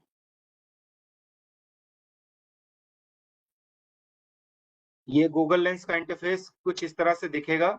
आप उसको ऐप को खोलिए, ऐप यहाँ पे लेंस खोलेंगे आप, लेंस खोलने के बाद इस तरह का आपको फोटो पे पॉइंट करेंगे लेंस को और वो उस फोटो को सर्च करेगा। ये देखिए यहाँ पे लिखा हुआ है इंपोर्ट इमेज फ्रॉम फोन, आप यहाँ से फोन को इंपोर्ट करिए और ये कुछ इस तरह का उसका इंटरफेस दिखता है, अलग अलग बटन्स। ये ट्रांसलेशन के लिए है, ये टेक्स्ट में से कॉपी करने, किसी फोटो में से टेक्स्ट कॉपी करने के लिए है। तो अलग अलग इंटरफेस है जिसमें से आपको ये सर्च वाले पे जाना है, फोटो पे पॉइंट करना है और वो आपका फोटो का सर्च करेगा और सर्च करके बता देगा कि ये इसके बारे में कहाँ कहाँ खबरें आई हैं। जरूरी नहीं हर फोटो जो आपके पास आए वो फेक ही हो, लेकिन हो सकता है कि वो फोटो 2020 की हो, बताई जा रही हो 2025 की, या बांग्लादेश की हो, बताई जा रही हो इंडिया की। तो इस तरह की सारी चीजें जो है आपको ये 2 सिंपल स्टेप्स में, देखिए ये गूगल लेंस के अलग अलग वो है इंटरफेसेस हैं, कैसे फोटो को सर्च करता है।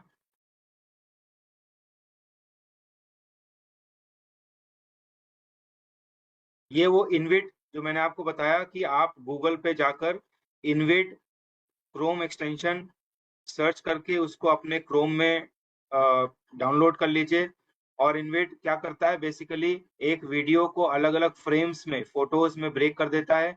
फिर इनमें से एक एक फोटो उठा के आप वही गूगल रिवर्स इमेज सर्च, चाहे गूगल लेंस से या गूगल फैक्ट चेक एक्सप्लोरर से करेंगे तो आपको तुरंत फैक्ट चेक हो जाएगा। और आप ये देखेंगे कि जितने भी हमने फैक्ट चेक के आपको वेबसाइट्स दिखाए थे, ये जैसे मैंने आपको ये दिखाया, तो सबने फैक्ट चेक किया कैसे।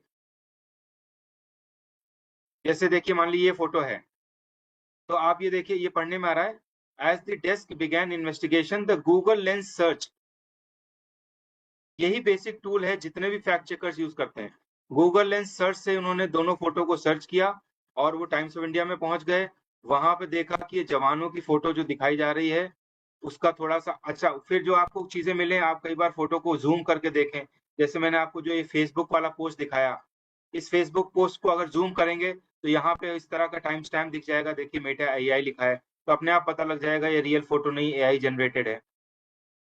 ये वेबैक मशीन जो है ये इसलिए है क्योंकि बहुत से लोग फेक न्यूज डालकर और जब उसका कोई फैक्ट चेक करता है तो डिलीट कर देते हैं।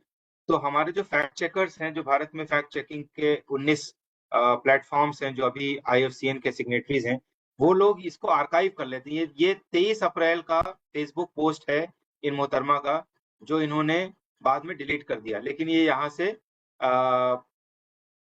आर्काइव कर लिया गया।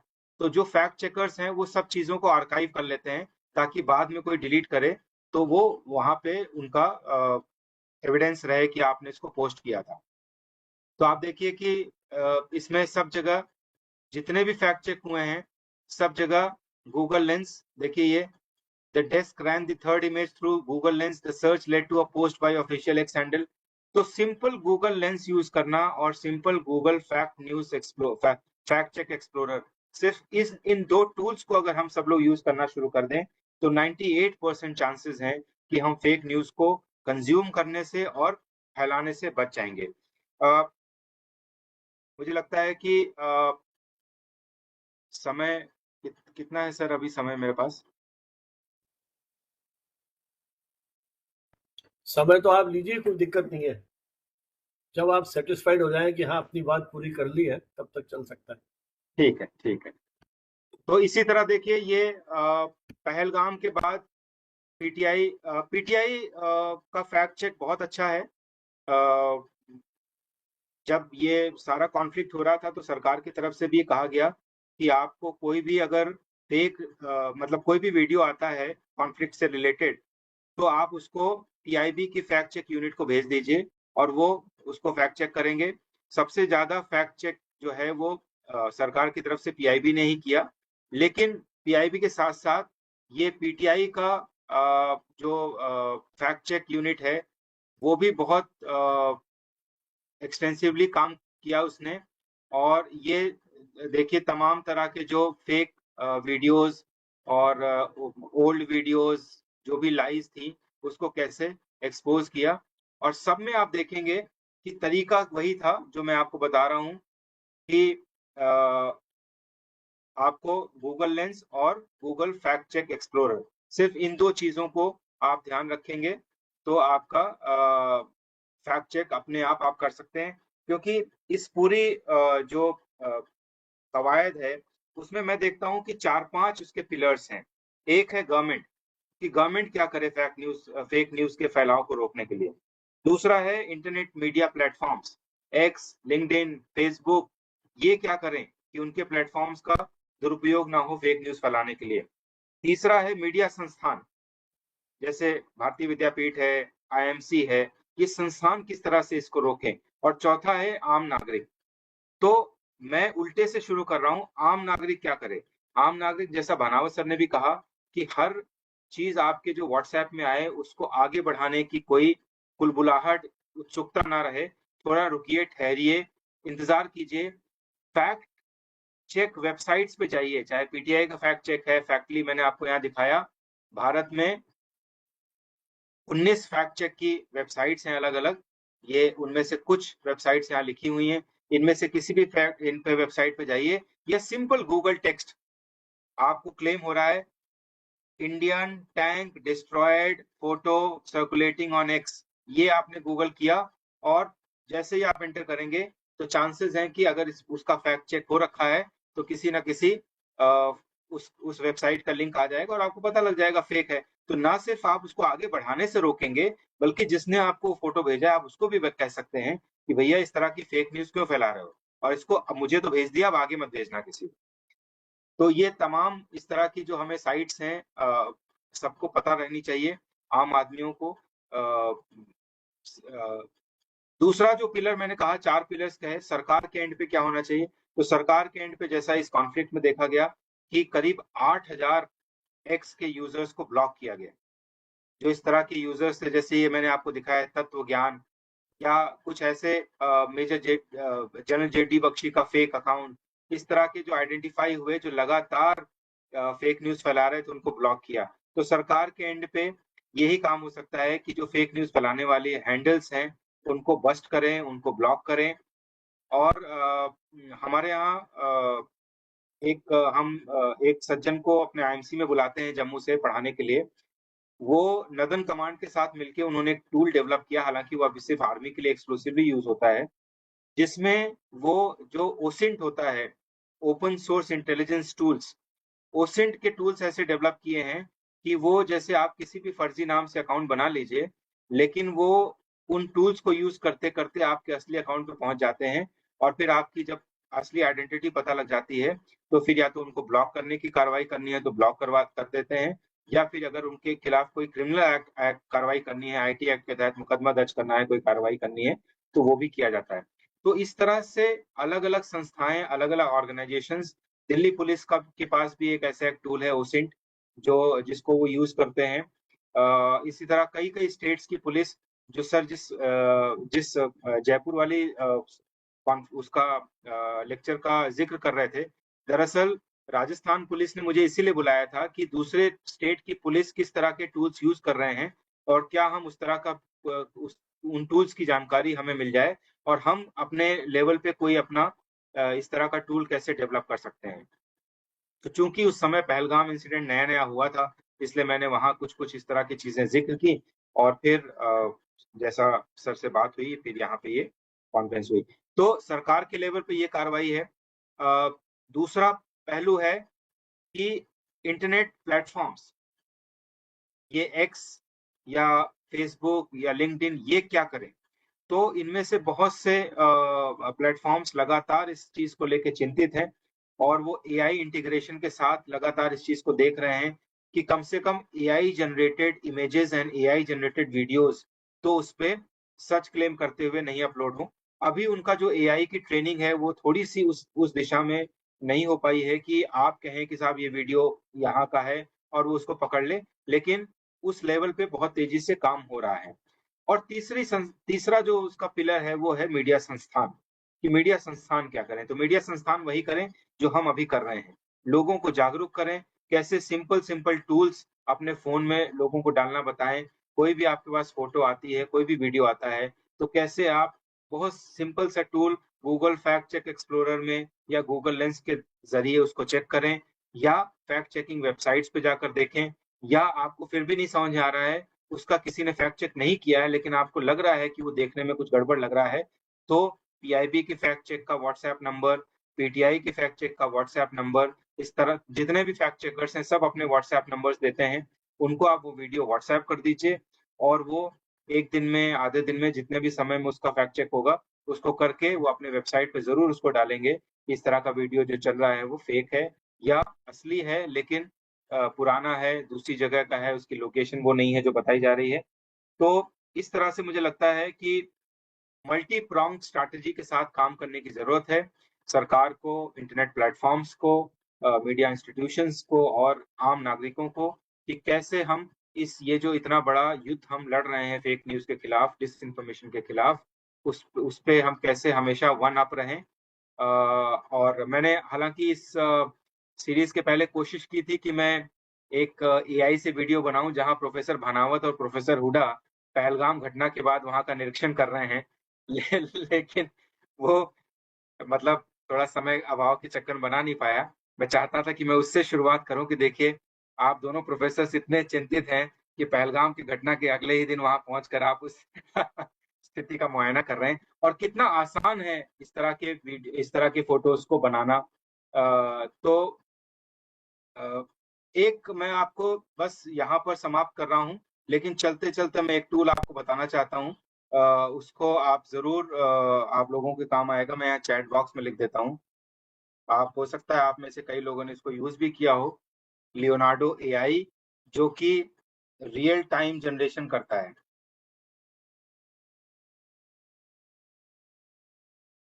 मैं एक बार 2 मिनट का समय दीजिए, मैं देखता हूँ कि अगर इसी समय मैं आपसे बात करते-करते इसको मैं दिखा सकूँ तो।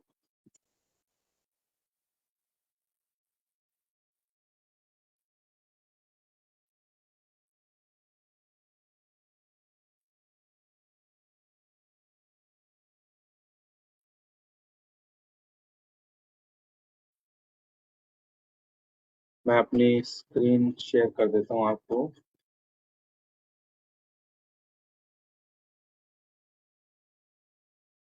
ये स्क्रीन दिख रही है आपको लियोनार्डो की? Yes, sir. Yes, sir. देखिए मैं यहाँ पर टाइप करता जा रहा हूँ और वो जनरेट करता चला जा रहा है।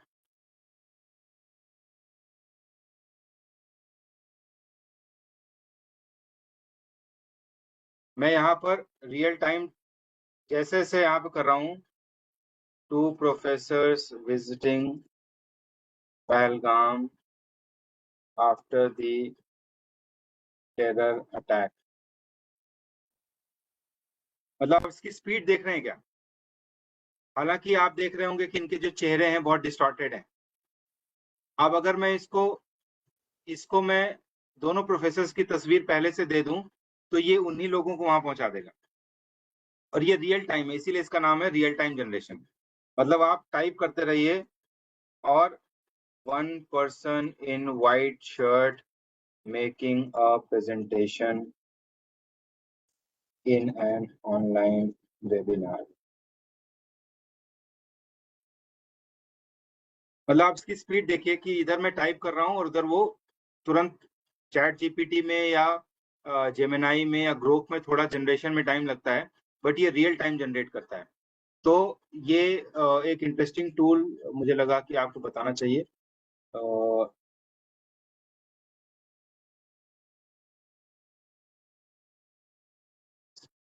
से बंद हो गई।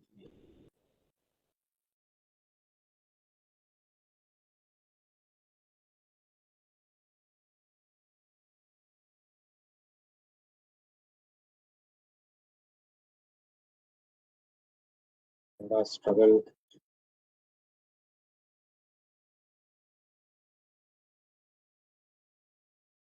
ये मैक्सिमाइज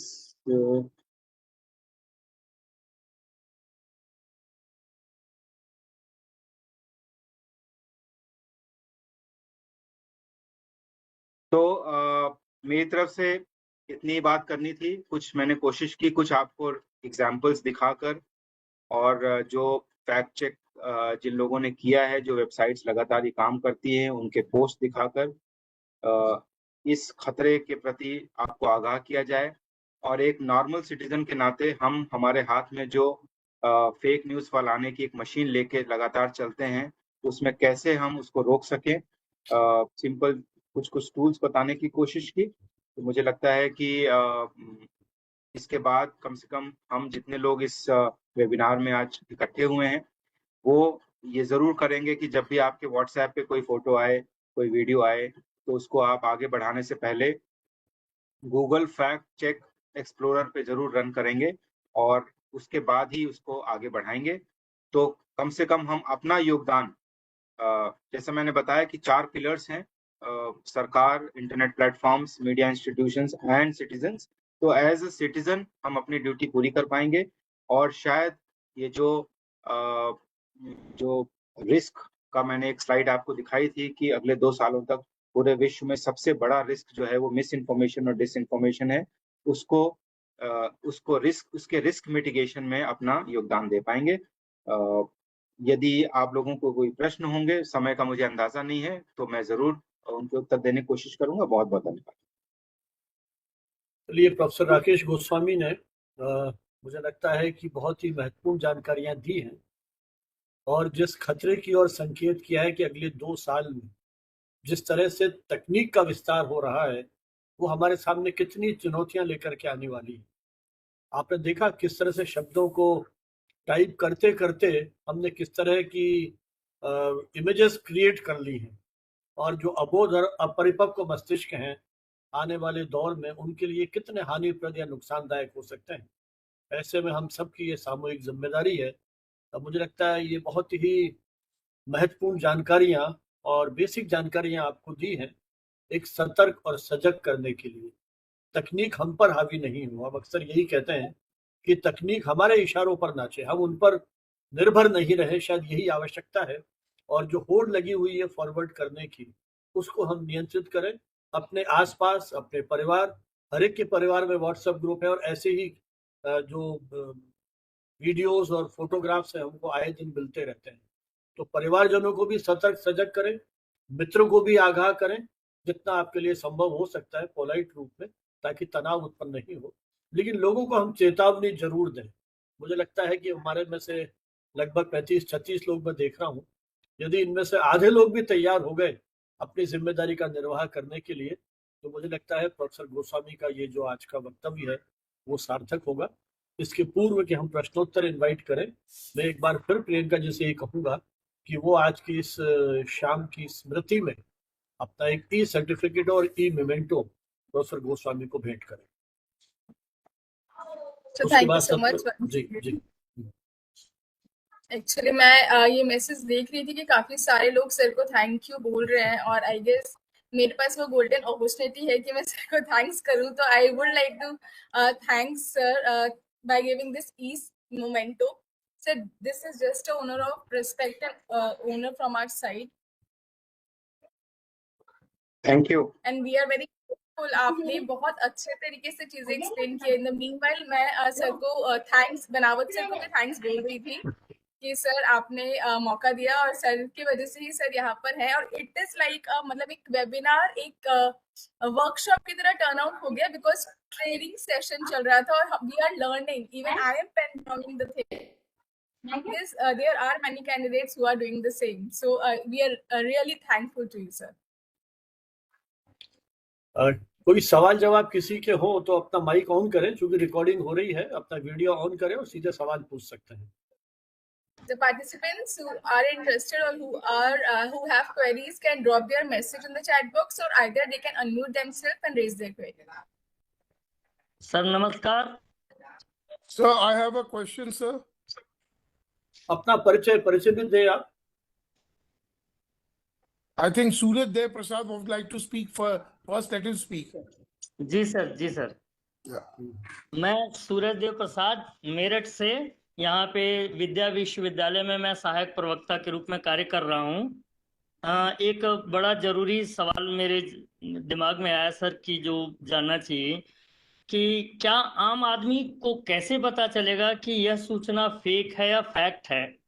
और आम आदमी जो कि सिर्फ मोबाइल चलाना जानता है, तो किन खबरों को संदेह की दृष्टि से देखेगा, किन खबरों को वास्तविक समझेगा। तो इसका बाइफर्केशन एक आम आदमी कैसे करेगा, इस पे थोड़ा सा प्रकाश डालने की कोशिश करें।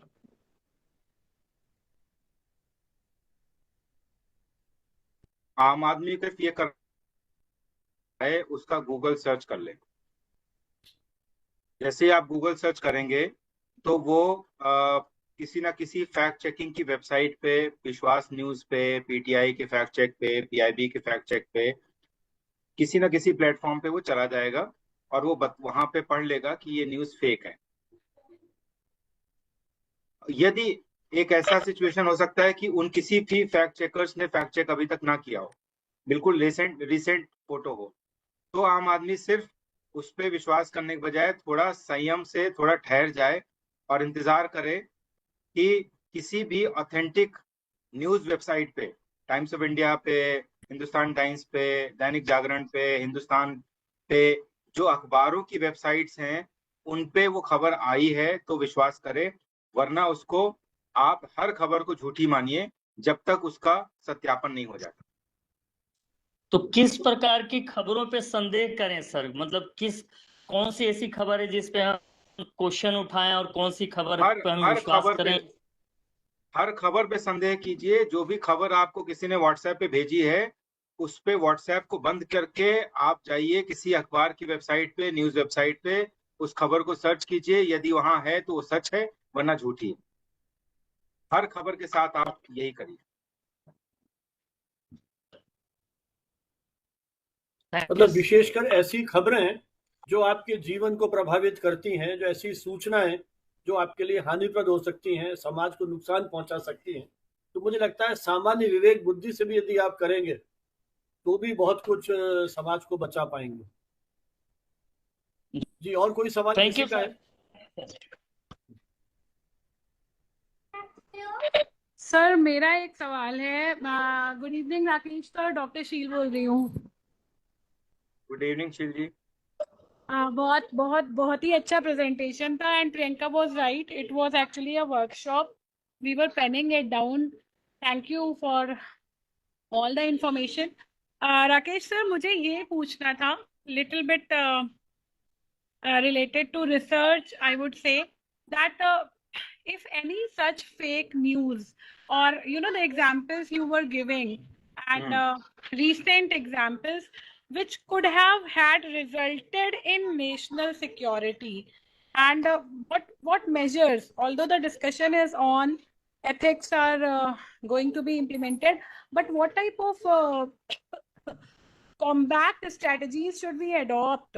Like media literacy एक ऑप्शन है, लेकिन वो कहाँ तक जानी चाहिए, क्या और चीजें उसमें इनकॉर्पोरेट हो जानी चाहिए, और नेशनल सिक्योरिटी को कितना थ्रेट है? क्योंकि एक तो ये है कि ये गलत खबर है और हम इसे परसीव कर रहे हैं और हमने समझ लिया, और we as educated person or academician stopped doing it.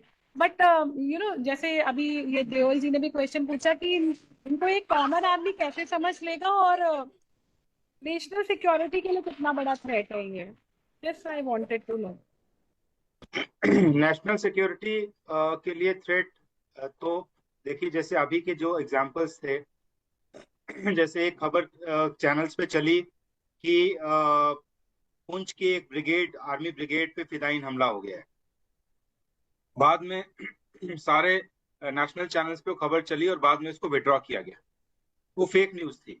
कहाँ से जनरेट हुई? एक पाकिस्तान में बैठा हुआ हैंडलर था, एक्स पे उसका हैंडल था, उसने एक हैंडल बनाया, इंडियन आर्मी वेरीफाइड, और उसने उस पर डाल दिया कि there has been an attack, fidayeen attack on a brigade headquarters in Poonch, more details to follow.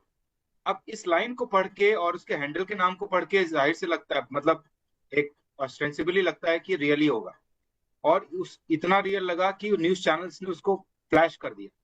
बाद में पीआईबी को और जो डिफेंस मिनिस्ट्री के हैंडल्स थे उनको उसको डिनाई करना पड़ा। तो इस तरह की जो फेक न्यूज होती है उससे नेशनल सिक्योरिटी डायरेक्टली अफेक्ट होती है। इसके अलावा आपने देखा होगा कि कई वर्षों पहले अपने देश में कुछ व्हाट्सएप पे इस तरह की फेक खबर चलती थी कि एक एम्बुलेंस में कुछ लोग आते हैं और वहां के लोगों को उठा ले जाते हैं और साधु के वेश में रहते हैं। उसकी वजह से, उस फेक न्यूज की वजह से पूरे देश में सैकड़ों साधुओं की लिंचिंग हो गई। साधु जो है वहां भिक्षा मांगने जाते थे, लेकिन लोगों के दिमाग में रहता था ये तो वो साधु हैं जो लोगों को यहाँ से किडनैप करने आए, और उनको लोगों ने मिलकर लिंच कर दिया। तो तमाम लिंचिंग्स हुई। तो इस तरह की जो एक बहुत सीरियस रेमिफिकेशन भी होते हैं। मतलब एक तो मैंने आपको उदाहरण दिया कि भाई लेफ्टिनेंट नरवाल का आखिरी वीडियो, अब इसका कोई नेशनल सिक्योरिटी पे या किसी के जीवन पे कोई प्रभाव पड़ेगा ये जरूर, इसका कोई वो नहीं होगा, लेकिन कई ऐसी खबरें हो जाती हैं, कई ऐसे वीडियोज हो जाते हैं जिससे एकदम से जो है आपकी नेशनल सिक्योरिटी हर्ट होती है। अब सब दूसरा जो आपका सवाल था कि करें क्या, तो मैंने आपको बताया कि मल्टी प्रोंग्ड हम लोग मीडिया एजुकेटर्स जो है मीडिया लिटरेसी फैलाएं, लोगों को बताएं, जैसे जिस तरह की आज हमने एक वेबिनार करी, आम लोगों को बताएं, आम लोग उन टूल्स का यूज करें, सरकार अपने एंड पे काम करे, इंटरनेट प्लेटफॉर्म्स। तो ये चारों तरफ से चारों जो इसके स्टेक होल्डर्स हैं वो अपना अपना काम कर रहे हैं, और वही उसका तरीका है। मतलब एक कोई आप कहें कि एक क्विक फिक्स सॉल्यूशन हो कि ओवरनाइट कल से फेक न्यूज बिल्कुल बंद हो जाएगी, वो बड़ा मुश्किल है। लेकिन सबको अपने अपने लेवल पे जो प्रयास करने हैं, जैसे आप अपने परिवार में, आज हमने सीखा यहाँ पे सिंपल सा एक टूल सीखा, गूगल फैक्ट चेक एक्सप्लोरर।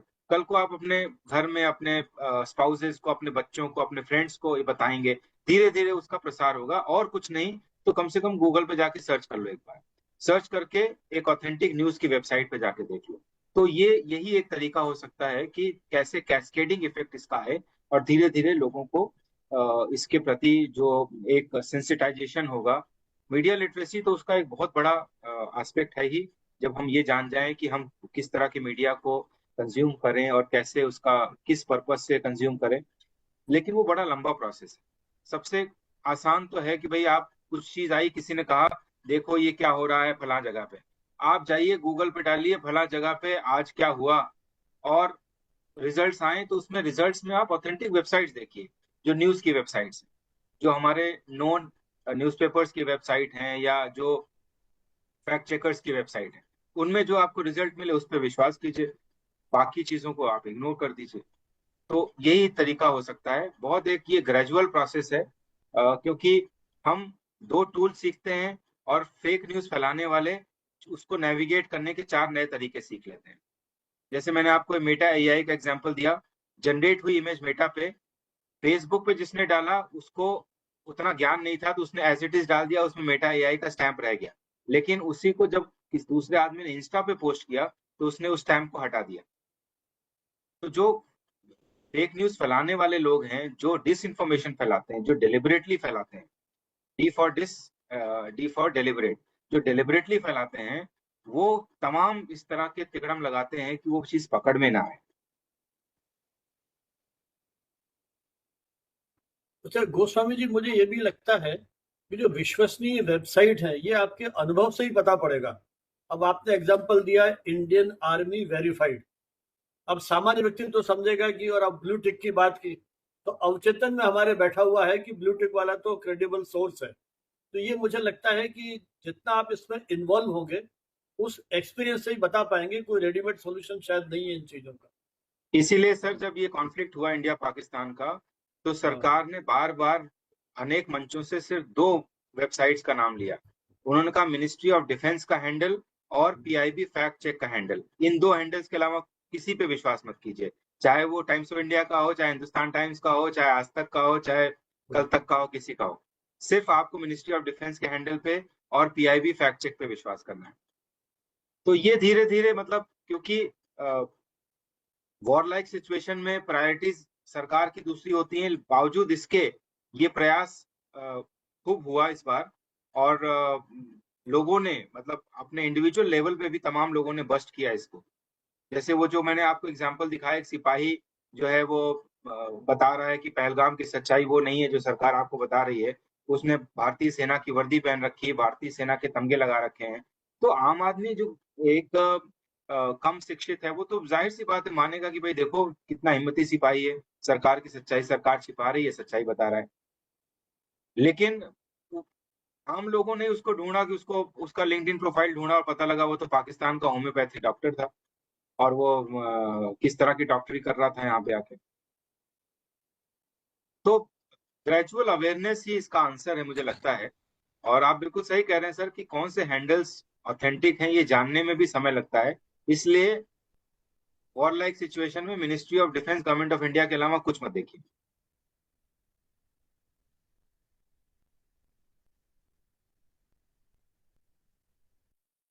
हाँ साहब, और कोई सवाल? सर सवाल तो नहीं है राकेश सर, आपसे मैं एक बात बताना चाहूंगा। जब ये बार चल रहा था ना तो बहुत सारे लोग फेक न्यूज वास्तविकता में जब दे रहे थे तो मैंने हर लोगों को एक बात कहा था संजीव सर, मैंने क्या प्रेस कॉन्फ्रेंस जो पीआईबी का चल रहा है ना आप उसे सुनो ज्यादा से ज्यादा, आप फालतू के में डिबेट को सुनो मत, वो बेतुके चीजों को रख रहे हैं आप उनसे दूर रहो। क्योंकि ये चीजें मैंने भनावत सर को जब एक्टिविटी को मैंने देखा सोशल मीडिया के माध्यम से तो मैंने भी खुद ही जागरूकता के साथ इस बातों को फैलाने का शुरू किया। और प्रत्येक दिन जो प्रेस कॉन्फ्रेंस सिंदूर ऑपरेशन का चलता था प्रेस इंफॉर्मेशन ब्यूरो का, मैं वही शेयर किया करता था। और ये चीजें जर्नलिज्म में खुशनसीब हूँ कि मैंने जर्नलिज्म की पढ़ाई बिहार से ही की,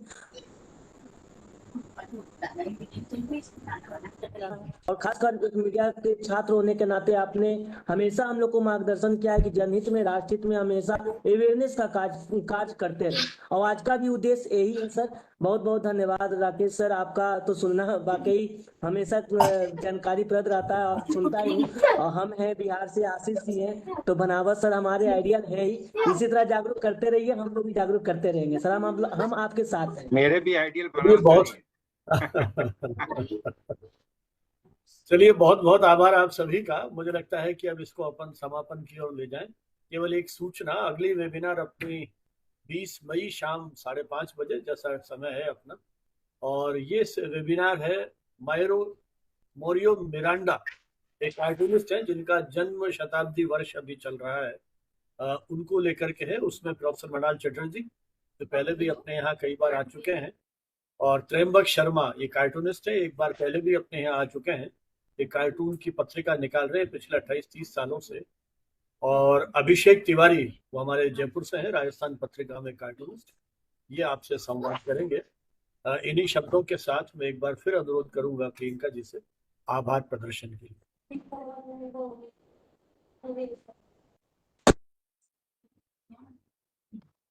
sir thank you so much participants.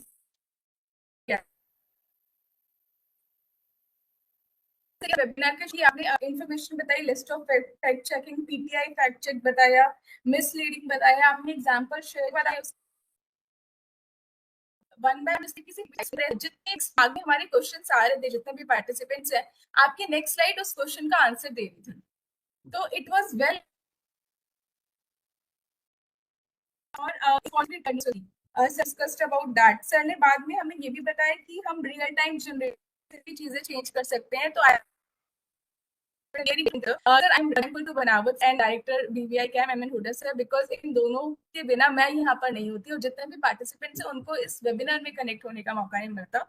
तो I am really grateful to both of you. I am also thankful to the participants who are here with us and who are taking this session, and really thankful to all the technical।